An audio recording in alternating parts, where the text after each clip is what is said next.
Good morning mga ka-French fries. Dito tayo sa kusina. Ayan. Kusina. Oh, Ginagawa mo! wala kasi tayong holder eh. Holder. Yan. So, nag-prepare ako ng for pananghalian.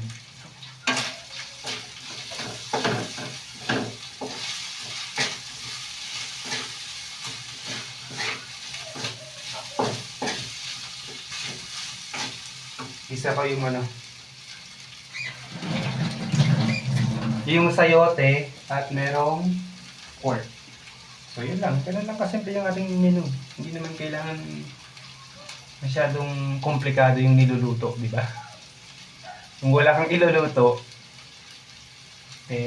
bawi na lang next time. Joke lang.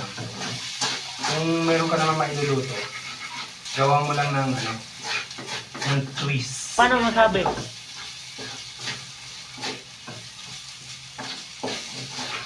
A few moments later. Disclaimer lang po mga ka-French fries, hindi po ako pro na cook. I'm just doing my task. Hindi totoo yan. Shoutout nga pala dito sa aking daughter. Nasa background.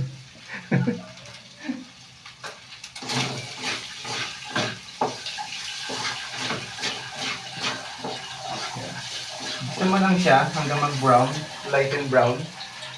Kasi na masyado malayo yung camera natin. And then, lagyan na natin yung ating sayote.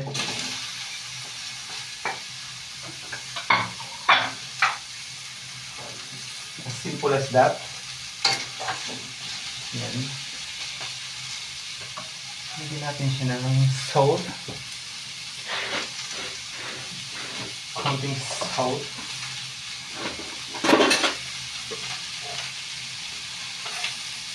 Konting salt. Okay.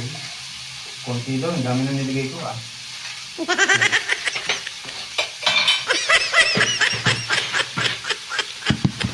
And then, lagyan natin siya ng water. Water. Okay. After that, hayaan muna natin siyang kumulo for 5 minutes. Let it simmer. Next, may pala ng ganun pa tayo ah. Let it simmer.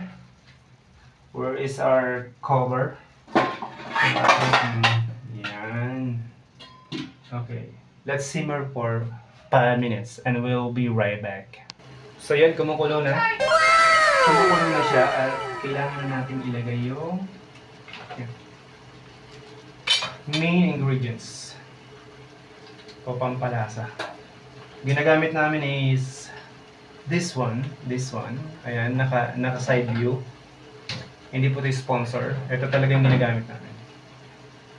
Okay. Yung ganitong lang, sachet.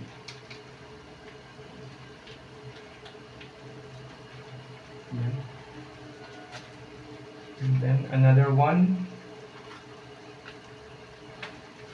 Para mas malasa siya. Oyster sauce. Yung nagamitan ko ng oyster sauce. Okay.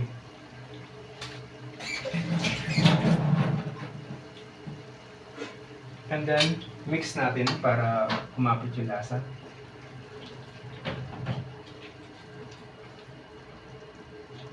Yan. After that, takpan ulit natin. And let it simmer for another 5 minutes.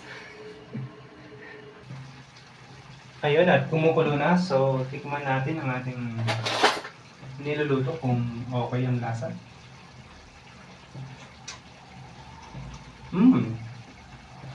Tastes so good. Lagyan natin siya ng konting sugar. Para ma-neutralize yung yung alat. And then another set of water. Lagyan kami natin ng set of water. Yan.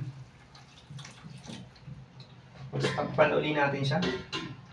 And now, hintayin lang natin ng mga 3 minutes. Pwede na natin siyang ito.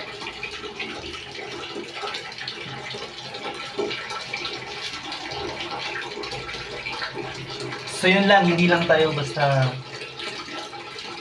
bibigyan ng tips, ng tutorials. Kahit mga house chores, ginagawa natin yung mga ka-process.